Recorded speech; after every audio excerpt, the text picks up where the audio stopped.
Fala galera, eu sou Larissa Rezende, sejam muito bem-vindos ao Dimensão Cultural, o lugar no universo onde filmes, séries, livros e games se encontram. E hoje nós vamos embarcar por uma aventura histórica para falarmos sobre Napoleão. Napoleão Bonaparte foi general do exército francês e imperador da França. Estando envolvido nos conflitos relacionados à Revolução Francesa, ele definitivamente é um personagem marcante na história mundial e agora ganhou um filme para chamar de seu, dirigido pelo Ridley Scott.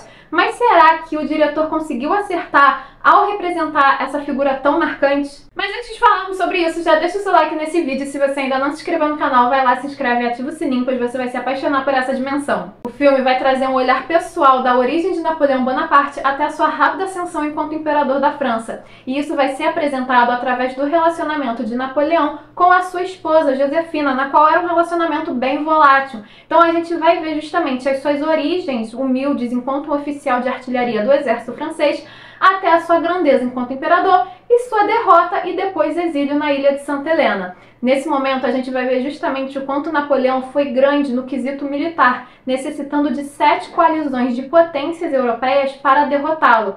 Além disso, a gente vai ver que apesar da sua grandeza militar, a sua volátil relação com Josefina vai acabar destruindo no final. Como o filme foi baseado nas cartas que Napoleão escrevia para Josefina, a ideia era apresentar 2 campos de batalha. Nesse sentido, era justamente no calor da batalha que a mente talentosa de Napoleão brilhava enquanto estrategista militar, mas ao mesmo tempo ele estava enfrentando uma cruzada romântica com a sua esposa.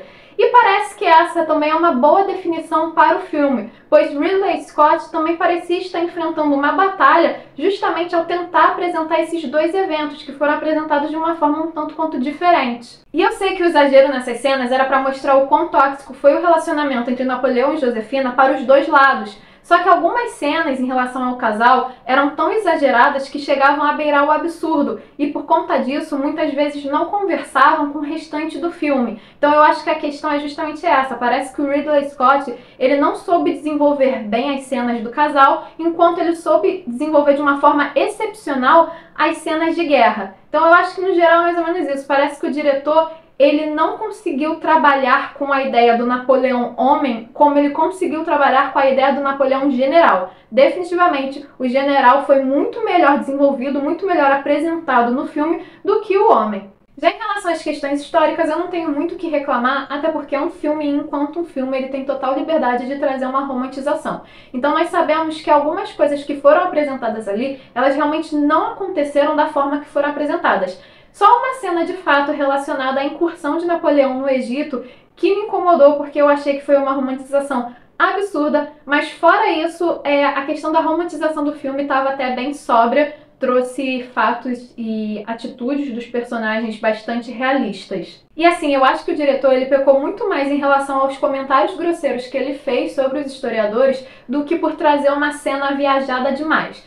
No caso, quando o filme estreou, ele foi questionado em relação ao que os historiadores estavam falando, das cenas que não estavam realmente corretas e tal. E aí ele veio e disse que quando tem um problema com um historiador, ele simplesmente pergunta se o cara estava lá para saber como é que foi. Cara, o historiador não estava lá, mas ele estudou sobre isso, ele dedicou a sua vida sobre isso e definitivamente conhece muito mais do que o diretor. E assim, o Ridley Scott também não estava lá para saber como foi, então ele também não tem embasamento nenhum de dizer isso, de reclamar sobre isso para um historiador.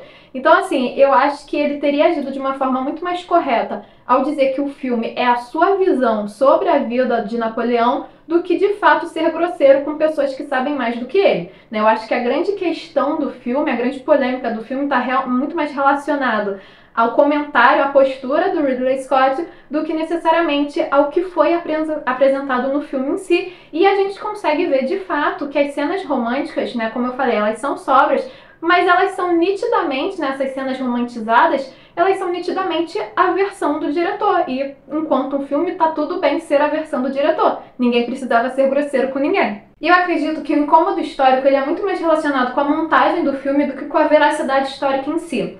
A parte da Revolução Francesa ela é apresentada de uma forma muito acelerada na primeira parte do filme, até porque a intenção é justamente ver a ascensão do Napoleão e não apresentar os detalhes do processo revolucionário.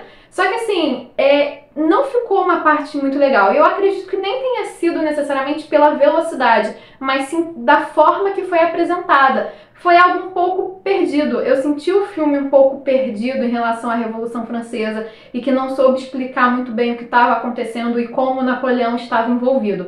Eu acho que o ritmo ficou um pouco confuso. Na questão do elenco, eu não preciso nem dizer que os atores estão incríveis. Nós temos aí um elenco super de peso no filme, né? Atores oscarizados ou indicados ao Oscar, como é o caso do Joaquin Phoenix e da Vanessa Kirby. O Joaquin Phoenix, enquanto Napoleão, ele trouxe um talento absurdo, né? Um talento já reconhecido em outros filmes, mas a gente consegue ver que ele realmente mergulha na pele do imperador francês. Ele consegue apresentar todo o peso que o Napoleão carrega, tanto na sua participação no exército, quanto na sua participação política, né? A gente consegue ver pela postura, pela expressão do ator, o quanto Napoleão realmente sente um peso nas suas costas ao longo dos seus anos ali de vida na França, justamente porque ele está carregando todas as consequências das suas atitudes para o governo francês. Então isso realmente foi muito legal. Ele trouxe um Napoleão extremamente prepotente, que culpava os outros pelos erros dos seus planos, né? Quando os seus planos não davam certo, ele acreditava que é porque outras pessoas não colaboraram direito com seus planos, que aquela ideia, né? Se você quiser algo bem feito, faça você mesmo. E ele realmente acreditava na sua grandiosidade, que ele era uma pessoa tão grandiosa que tudo que ele fazia daria sucesso. E se ele fracassou por conta da atitude de outras pessoas. Isso foi realmente muito maneiro de ver no filme, né? O quão prepotente ele era e o quanto ele não enxergava isso, né? Eu só não gostei muito da questão mais visual dos personagens. Em relação à questão visual do elenco, é preciso dizer que o filme possui uma mentalidade super hollywoodiana, principalmente no sentido de como a Josefina foi apresentada. E eu não tô reclamando da interpretação da Vanessa Kirby porque ela tá ótima, mas sim da forma estética que escolheram apresentar a personagem. A questão é que Josefina, ela era mais velha do que Napoleão, o que explicava a sua dificuldade em dar herdeiros, diferente da atriz. Vanessa Kirby, ela é muito mais nova do que Joaquin Phoenix, mas a questão não é nem essa. A questão é que ela permanece com essa aparência jovial ao longo de todo o filme, mesmo com a passagem de tempo, enquanto Napoleão parece envelhecer. Mas assim, no caso, essa ideia de envelhecimento do Napoleão se dá muito mais pela postura, pela interpretação que o Joaquin Phoenix traz, do que pelo fato da produção tacar alguma maquiagem na cara dele. Então o que eu quero dizer é que o filme deveria realmente ter utilizado maquiagem para envelhecer a atriz ao longo da passagem de tempo do filme, justamente para convencer o público dos problemas em relação ao casamento deles. Porque assim, da forma que a situação foi apresentada, onde a aparência dela não mudava, e até mesmo em momentos que ela parecia estar doente, ela nem parecia estar tão doente assim,